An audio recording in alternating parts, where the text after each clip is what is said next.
guys, thanks for stopping by. Welcome to ASMR, where spine-chilling stories are narrated in a soothing ASMR whisper just for you. Let's find a quiet spot, get your headphones in, and together we'll dive into a world of whispers and chill. I used to work nights doing routine security for a small historical property in the countryside. It wasn't much, just an old Victorian farmhouse and a few acres of land with a crumbling stone wall and a rusted iron gate. It had once been a small private estate back in the 1800s, but now it was owned by the county and used for local heritage tours during the day. I was the only one there after hours. The job was simple. Make a few rounds every couple of hours, check that the doors were locked, walk the perimeter, and fill out the hourly log. It was mostly quiet, peaceful even, except for one thing, the woman by the gate. It started in late autumn, just after the clocks changed. The air had that cold stillness to it, like the kind of silence that presses in on you. I first noticed her during a routine walk. It was about 2 a.m. I'd just stepped out onto the porch of the old house with a flashlight and was making my way toward the back of the property. That's when I saw her, standing right next to the gate. She was far away, maybe 50 yards out, just inside the broken stone archway at the edge of the field. I thought maybe I was seeing things. I stopped walking and stared. She was wearing a long dress, not modern, something older, flowing, pale, almost colourless in the moonlight. She didn't move. At first, I thought maybe it was a prank. There were kids who sometimes tried to sneak onto the property at night, and I figured maybe one of them had gotten creative. So I called out, "Ma'am, you're not supposed to be here." No response. She didn't run, didn't speak, just stood there. I started walking toward the gate, slowly, but the closer I got, the more uneasy I felt. Her posture was wrong. Her arms hung too still, too rigid. Her head was tilted slightly down, like she wasn't quite looking at me, more like she was staring just past me. When I got within 30 feet, I blinked. She was gone. I stood there, scanning the tree line, trying to convince myself she'd run off. Maybe I'd imagined her. But when I went to log the incident in my report, I hesitated. It didn't feel like something I could explain without sounding like an idiot, so I left it out. I didn't see her again for a few nights, but when I did, it was always the same. 2 a.m. by the gate, same pale dress, same stillness. Each time I got a little closer, but she always disappeared before I could reach her. Not running, not walking, just gone, like she'd never been there. I even set up a trail camera pointed at the gate one night. I figured if I couldn't explain it, maybe I could at least capture it. But the next morning, when I checked the memory card, all I saw was a stretch of empty field, except for one frame, just one, a blurry image, not of her directly, but of something pale and vaguely human shaped standing just behind the gate. It was enough for me to start asking questions. I went to the small records room the property maintained for visitors and historians. There wasn't much, just old maps, copies of ownership deeds, and a few clippings from the local paper. But buried in a folder from the 1950s, I found a yellowed newspaper article titled "Local Girl Missing After Family Tragedy." Her name was Anna Whitlow. She'd lived on the property with her parents. One night, there was a fire in the house. Her parents were killed, but Anna's body was never found. Some believed she'd run into the woods and gotten lost. Others thought something worse had happened. There was a photo of her, grainy but unmistakable. It It was the woman I'd been seeing at the gate. After that, everything changed. It was like, now that I knew about her, she knew I knew. She started showing up closer, not just by the gate, but along the path, near the garden. Once, I caught her reflection in one of the windows, even though I was the only one inside. She never moved, never spoke, just stared. There were nights I thought about quitting, but I never did. Part of me needed to see how far it would go. The final time I saw her was different. I was doing my rounds, same as always, but this time she wasn't by the gate. She was standing directly beneath the porch light. The pale dress, the same blank expression, but this time she moved. Just her hand, lifting slowly, deliberately, until it was pointing at the front door of the house. And then she mouthed something. No sound came out, but I could read it clearly. 3 words. Let me in. I didn't. I locked every door, shut off the lights, and sat in the dark until the sun came up. When I opened the door the next morning, there were footprints on the wooden boards outside. They trailed from the grass all the way to the door. I never saw her again after that night, and I've never gone back. I don't know what she wanted, or why she was stuck here, why the gate seemed to be her boundary. But if you ever find yourself on that property alone at night, and you see her by the gate, don't go near her, and whatever you do, don't open the door.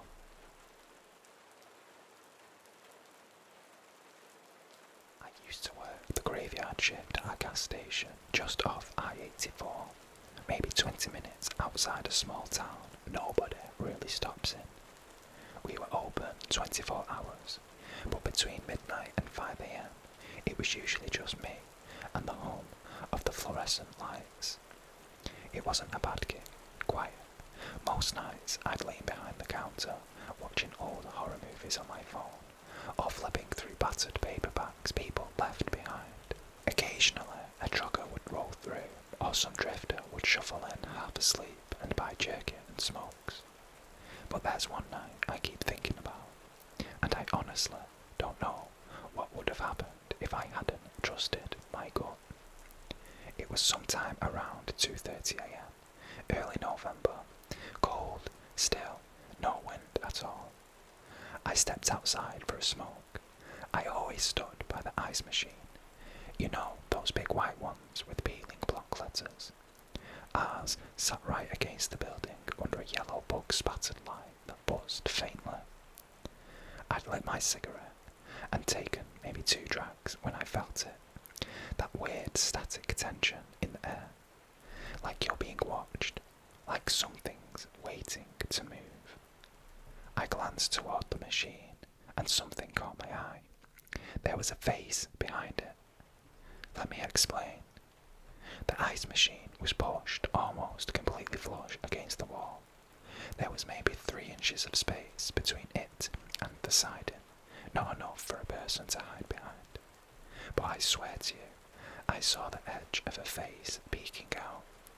The bridge of a nose, part of an eye, skin that looked off, like it hadn't seen sunlight in ages. It disappeared the second I looked directly at it. I froze, didn't move, didn't breathe. Then, I crouched slightly and tried to peer around the machine, thinking maybe it was some raccoon or prankster. But no one was there, no sound, no movement, just that buzzing light and the cold pressing in around me. I put my cigarette out and went back inside. I locked the door behind me, something I'd never done before, not in the middle of a shift. The rest of the night passed without incident, but I couldn't shake the feeling I'd been studied, like something out there had memorized my face. A few days later, I was back on shift, same routine. I was behind the counter, restocking gum, when a guy walked in. Tall, thin, a little off. His clothes were clean but mismatched, like thrift store rejects. He didn't say anything at first, just walked straight to the cooler, grabbed a bottle of water, and brought it to the counter. His face was long, pale, and somehow just stared straight ahead, right past me, like I wasn't even there. I rang him up and handed him the change. His fingers brushed mine, and they were ice cold, colder than they should have been, even for November. Before he turned to leave, he spoke, quiet, calm, like he was reciting something. Do you ever feel like someone's behind you, even when you know you're alone? And then he walked out. Didn't wait for a response, didn't get in a car, just walked off into the dark toward the tree line. I stood there for a solid minute, heart hammering. Then I ran outside, looked around. He was gone. No car, no sound, no trace. Just the same old flickering light above the ice machine.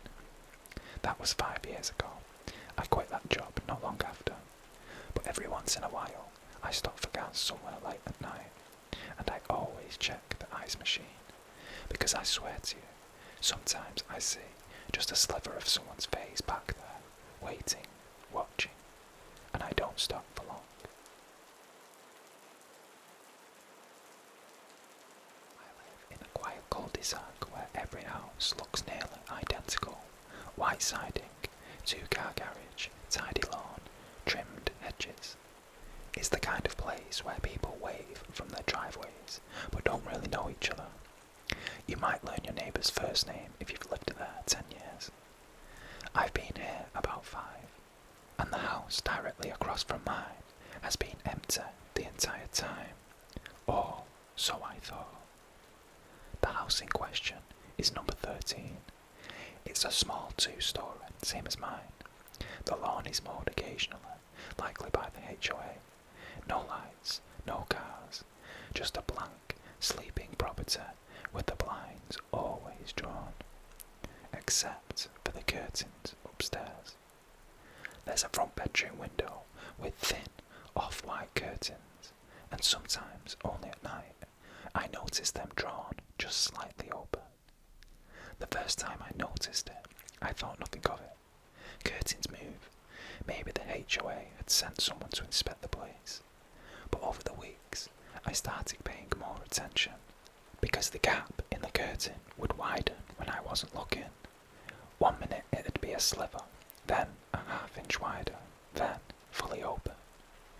One night, around 11, I was brushing my teeth and happened to glance out of the bathroom window. The bedroom across the street, number 13, was completely dark, but the curtains were bold, wide open, and standing in front of them was a figure, not moving, not waving, just there, silhouetted against the darkness, shoulders hunched slightly forward, almost as if pressed close to the glass, staring back across the street at me. I froze. My toothbrush clattered into the sink.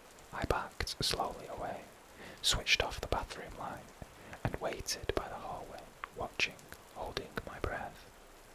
After about a minute, the curtains closed again.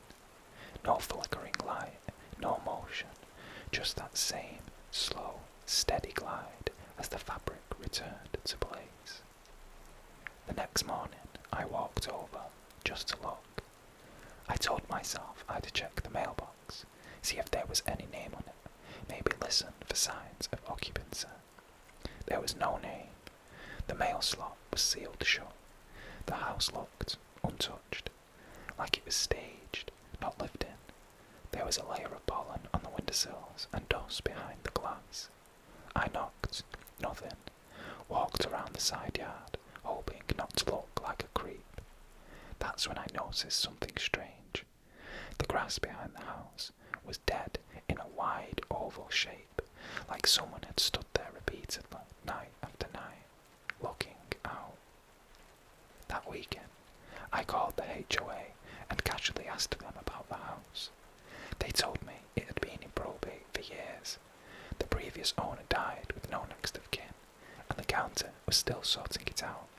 No one was supposed to be there. When I asked if anyone had access, they said only the HOA had keys, and no visits had been logged in over 6 months. I asked if they had cameras at the entrance of the street. The rep paused, then quietly told me, "You're the fourth person this year to ask about that house." I didn't know what to say. They told me if I noticed anything strange, I could file a neighbourhood report, but to avoid trespassing. That night, I couldn't sleep. I kept peeking out of my blinds. Every hour, every shift in the shadows, I checked number 13. And around 2:15 a.m, I saw it again, the curtains drawn. But this time, they weren't opening. They were waving, just slightly, back and forth, like someone was slowly brushing a hand along the fabric. I stared until my eyes watered. I thought maybe it was the air vents, maybe the wind was leaking in somehow. Then I saw a hand, just one, pressing flat against the window from the inside. Long fingers, a bit too thin, the palm flat to the glass. It stayed there for almost 5 full minutes, then just disappeared. I didn't sleep, not a single second. I called off work the next day and drove to the county records office. Told them I was doing research for a neighbourhood project. The last resident was a woman named Lillian Kerr, widowed, lived alone, no kids. She died inside the house, natural causes, no autopsy. There was only one line under the incident notes section of their record. It said, "Deceased found in upstairs front bedroom. Curtains were pulled shut from the inside. Multiple fingerprints present. No signs of forced entry." I've since learned to leave the lights off after 10 to keep my own curtains drawn. But the thing is, I know she's still there, because when I get up to pee around 3 or 4, I glance outside without even meaning to. And sometimes, just for a second, I'll see those same curtains in number 13, part slightly, and someone's already watching me. A couple of years ago, I was driving home late from a wedding in upstate New York. I'd stayed too long, and it was pushing midnight when I finally got back on the road. Google Maps sent me on a back route through the woods, supposedly to shave off 20 minutes, and I figured, fine. I was sober, alert, and had driven those kinds of roads before. It was one of those stretches where there's no shoulder, no lights, just 2 narrow lanes cutting through dark forest. I was maybe half an hour from home when I saw someone standing in the road. He was just there. No car nearby, no flashlight, just standing completely still in the middle of the lane. I slowed down and crept toward him, squinting through the windshield. White shirt, jeans, hands at his sides. He wasn't waving for help, he wasn't doing anything, just facing the car head-on, motionless. I stopped about 20 feet away, left the engine running. I remember rolling down the window halfway and calling out, "Hey, are you alright?" He didn't respond, didn't even flinch. I thought maybe he was in shock, or drunk, or had been in an accident, but there was no blood, no signs of injury, just this strange stillness, the kind that makes your neck prickle. After maybe 10 seconds of just sitting there, I started to reverse. I figured I'd back up to the last turn and call someone, maybe local law enforcement, let them deal with it. As soon as I tapped the brakes, I saw him move. Not fast, not lunging. He simply stepped off the road into the trees. I watched him disappear between the trunks. No hesitation, no turning back, like he knew exactly where he was going.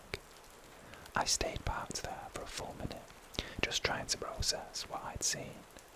Then I took the turn, found a gas station and reported it. Cops came and took my info. They said they'd send a car out that way. A few days later, I was curious, kept checking the local news, thinking maybe someone had gone missing, but nothing came up. No alerts, no reports, just silence. I almost let it go. Until a week later, when I was heading to the grocery store.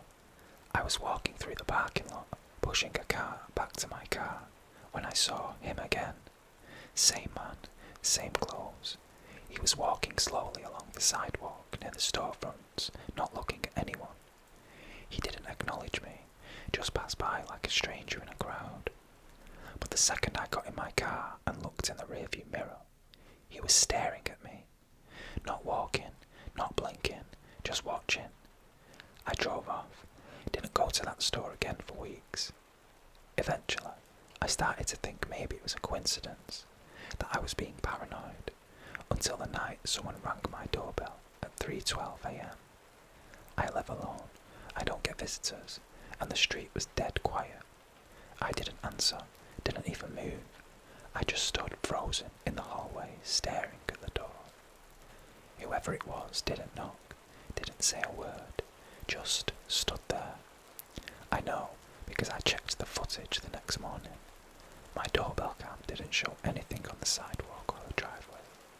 But for exactly 53 seconds, the motion sensor activated, and you can hear the faintest breathing. Then it cuts. I changed my number, switched shifts at work. I even sold my car and bought something used, hoping to throw off anyone who might have recognised the plates. But I still don't drive that stretch of road anymore, not because of what I saw there, but because sometimes when I take different routes, different towns, different hours, I still see him, never doing anything, never chasing or confronting, just standing, sometimes in the distance, sometimes across the street, but always, always facing me. I spent most of my life hiking, camping and backpacking alone. I know how that sounds, like the beginning of a warning, but for me, it's always been the opposite. Time in the woods clears my head, and I know how to handle myself, how to stay aware of my surroundings, and how to read a trail. There's a stretch of old-growth forest in northern Colorado where I go a couple of times a year. It's not an official trail, which is part of the appeal. No tourists, no noise, just miles of deep woods and silent tree lines. Most people don't even know the area exists unless someone shows them. I've never had a bad trip until last fall. It started out fine, clear skies, cool temperatures, and a long dirt road that eventually just faded into grass. I parked where I always do, packed light, and hiked about 4 miles into where the ground slopes down and flattens into a natural basin. There's a clearing there that always feels safe. The only odd thing I noticed on the first night was how quiet it was. No insects, no owls, not even wind. It wasn't peaceful, it was empty. Like sound had been pulled out of the air. I slept okay, but around 3 a.m. I woke up with this sense that something was watching me. Not paranoia, just that weird edge of awareness, like when someone stands behind you too long in line and doesn't move. I unzipped the tent and listened. Nothing. No wind, no crackling branches, not even my own breath sounded right. But the woods felt wrong, like I was being tolerated, like something knew I was there and just hadn't made up its mind yet. Next morning, I moved camp a little further uphill, closer to a ridge where I'd get better visibility. The clearing was fine, but I didn't like how exposed I felt. Around midday, I found something strange about 100 yards from the new site. A tree, just one, burned black from the base to the top, but the surrounding brush and other trees were untouched. No signs of fire, no lightning scars on the ground. Just that one tree, charred solid. It smelled faintly like iron and rot, and underneath it, there was this weird arrangement of stones, 4 small ones surrounding a larger, flat one in the centre, like a crude table. I left it alone. That night, I didn't sleep at all. Every hour or so, I'd hear soft crunching sounds, like footsteps moving slowly in the brush, always stopping when I shifted or tried to peek out the flap. At one point, I turned on my flashlight saw nothing, but the air around the tent felt tight, like it was pushing in from all sides. I couldn't shake the thought that something was kneeling just beyond the range of my light, head tilted low, patient. At sunrise, I packed fast. I wasn't scared exactly. I've dealt with weird things in the woods before. Animals circling camp, sudden drops in temperature, even that feeling of being watched. But this was different. There was no animal out there, no logical shape to what I was feeling. As I started back toward the car, I passed by that burnt tree again. Only this time, something was lying on the flat stone in the middle of the formation. A single, dead bird, fresh, still warm. Its eyes had been removed. The next part is where people start to roll their eyes when I tell them. That's fine. I'd roll mine too if I hadn't seen it. About a mile from my car, I started hearing footsteps. Clear ones. Not soft padding or rustling, but heavy, steady steps in sync with mine. If I stopped, it stopped. I called out once. Hey, you out here? Silence. Then the footsteps started again, but running. I dropped my pack and bolted.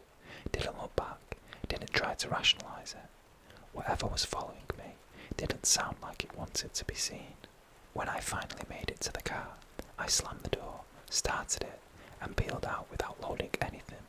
I didn't stop until I hit pavement. Later that night, back at home, I realised I'd left my phone in the tent. I didn't go back for it. A week later, I checked a hiking forum I follow. Someone had posted about that same area, said they'd found a circle of scorched grass and what looked like burned animal bones under a tree. Their tent had been torn open while they were out hiking. No valuables taken, just shredded from the top down. One of the replies said, "People don't camp there anymore. Locals say something old walks those woods after dark. Something that doesn't like company." I don't scare easy.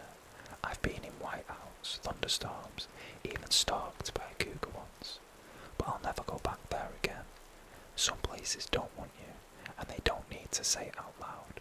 You'll just feel it in your ribs, in your spine, in the way every branch seems to tilt inward.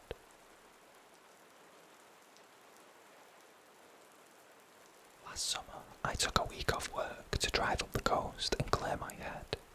I'd just gotten out of a long relationship and needed somewhere quiet.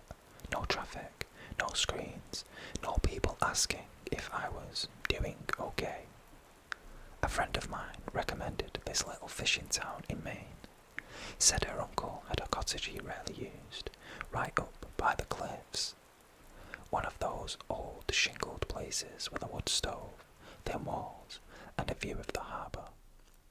It was perfect. No service, no neighbours, just seagulls, salt air, and the distant hum of foghorns. But I only made it 4 nights. The first couple of days were uneventful. I walked along the docks, grabbed chowder at the tiny tavern on Main Street, nodded at the same 6 people who seemed to live there full time. The whole place felt like a postcard someone had forgotten to send. On the 3rd night, just after sunset, I decided to walk the shoreline. There was a footpath that led down to the rocky beach, a little slick with seaweed, but peaceful. No one else around, just the soft crash of waves and a cool breeze. Then I saw him. A man sitting alone on a wooden dinghy, maybe 40 feet out. The boat was just barely lit by the last of the orange sky. Didn't even have an engine or oars that I could see. It was just floating there, motionless. He was upright, still, looking toward the cliffs, not at me. I watched for a while, trying not to be obvious. Eventually I waved just to be polite. He didn't wave back, didn't react. The next morning, I asked the tavern owner about him. Said I'd seen a guy on a boat the night before. No lights, no gear, just sitting there. The guy behind the bar stopped wiping the counter. What time? Maybe around 9, just past the bend. He didn't look like a fisherman. He gave me a strange look and said, Shouldn't be anybody out there without a light this time of year. You sure it was a man? That threw me off. Yeah, looked like it, sitting real still. That night, I checked the beach again, and he was back. Same spot, same posture, but this time, the boat was closer, maybe 20 feet offshore, and now he was facing me. I stopped at the edge of the path, didn't wave this time, just stood there. There was something off about how he was sitting. He didn't move, didn't adjust, just stared in my direction, completely still, like someone holding their breath. I left. Next morning, I checked again. No boat, the water was flat, calm, empty. But when I stopped in at the small general store, the woman behind the counter asked, "You staying up by the cliffs?" I nodded. "Yeah, just for the week. Friend's uncle has a place." She hesitated, then said, "Don't walk the shore after dark." That was all. No explanation, just that. By the 5th night, I couldn't sleep. There was this pressure, like the air outside the cabin was heavier than inside. No wind, no gulls, just silence. Around midnight, I heard a sound, a soft creaking, like old wood under weight. I stepped outside, barefoot, and followed the path down toward the beach. He was there, not on the boat anymore. The boat was beached now, tipped awkwardly on its side, and he was standing beside it. The moon was bright enough to make out shapes. I didn't move. He started walking, slow, deliberate steps towards the base of the cliff, toward me. Not fast, not aggressive, but like he knew I was there, like he was following a path he'd walked 100 times. I turned and climbed back up to the cottage, locked the door, and sat in the dark, listening for footsteps on the gravel path. They never came, but the next morning, I found a wet footprint, just one, on the wooden deck outside the door. That's when I left, didn't wait for the weekend. When I got back, I asked my friend if her uncle had ever mentioned anything strange about the place. She hesitated and said, "He always used to say don't look out to sea after dark. He said there was a man who rode in with the fog sometimes, but he never came back out." I laughed nervously and asked if he was serious. She said, "He was dead serious, but he also drank a lot and liked telling stories. I wouldn't put too much stock in it. Maybe it was just a story, maybe I imagined more than I saw, but sometimes I'll dream of the ocean and I'll see that same man standing beside a boat with no oars, looking towards the cliffs like he's waiting for something, and in those dreams, I'm the one who walked down to meet him." About 6 months ago, I agreed to house sit for my cousin while she and her husband were in Europe. They'd bought this old farmhouse out in Vermont, beautiful, remote, the kind of place you'd see in a snow globe, and I was honestly excited to get out there. She'd made it seem like a dream, said I could use the fireplace, wander the trails, even drive her old Subaru if I needed it. "Just don't go in the back room," she said casually. "That's where we put the upright piano, and it's a bit touchy, tends to creak at night." I laughed and said I'd keep the door shut. Didn't even think to ask why they'd keep a piano in a room they never use. The first few days were quiet, cold but peaceful. No neighbours for a mile or so, just dense woods, occasional snow flurries, and the occasional sound of deer on the roof or raccoons messing with the trash. The house was creaky, as you'd expect from a 150-year-old structure, but it was charming. Even the weird back room didn't bother me at first. I kept the door shut, just like she'd asked. Still, I couldn't help noticing something strange. Every morning, I'd wake up and find the door to the piano room slightly open. Not wide, just an inch, enough to make you wonder if you'd imagined shutting it all the way. The first time, I figured it was a draft, or maybe the old hinges, but by the 4th morning, it was starting to feel deliberate. I eventually asked her about it during one of our check-in calls. She got weirdly quiet and just said, "Yeah, that happens sometimes. Just ignore it. Don't go in there, okay?"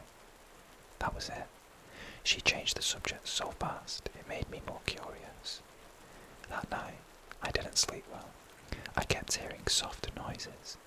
Not music, nothing like that. Just little thuds, a gentle squeak, like a chair being dragged slowly. But there wasn't any furniture in that room other than the piano. I knew that because I finally peeked. It was around 1 a.m. when I caved. I crept out of bed and pushed the door open. The piano sat in the corner, an old, upright, polished but clearly aged. There was nothing else in the room. No table, no stool, just a piano. But something about it made me uneasy. Maybe the way the light from the hallway didn't seem to reach the far wall, or the way the lid was half open, like it had been recently played. I shut the door, locked it this time. The next morning, the lock was still turned, but the door was wide open, and the piano lid was closed. I didn't tell my cousin again, didn't want to sound like I was overreacting, but I started recording at night, just audio, left my phone on the floor in the hallway with a voice recorder running. The next day, I listened back. Around 2:37 a.m, I heard footsteps. Not creaks, footsteps, soft but clear, moving across the floorboards, stopping right outside the door to the back room. Then, slowly, the sound of the piano bench being slid out, and a single note played, low, heavy, and off-key. Then nothing. I didn't sleep again after that, but I also didn't leave. I told myself I was being irrational, that maybe there was an explanation, maybe mice had gotten inside the piano somehow. I tried to ignore it, but then, 3 days before I was supposed to leave, I got home from a walk and found the door to the back room wide open, and on the floor, directly in front of the piano, was a folded piece of yellowed paper. Looked like it had been torn from an old notebook. I picked it up carefully. There were 4 words written in pencil. Don't stop playing now. I stayed in a hotel that night. Didn't even call my cousin until after I dropped off the keys. When I told her what happened, there was this long silence on the phone. Then she said, "We should have warned you. We don't use that room because something's in there." I don't know how to explain it. I asked what she meant. She said the piano had belonged to the previous owner, and she'd left a note in the will that it must remain in the house. Every attempt they made to move it ended the same way. Broken wheels, snapped straps, doors that wouldn't open. We just kept the door shut, she said. That's what the real estate agent told us when we moved in. Keep it shut, and if you hear anything, don't go in. I haven't been back since, and I don't ask about the house anymore. Well, that concludes today's Scary Reddit stories. Thank you for listening. If you enjoyed this creepy journey, don't forget to like and subscribe. Please also leave your own spooky experiences below in the comments. Who knows, I could add it to the next video, which would be amazing. Until next time, take care.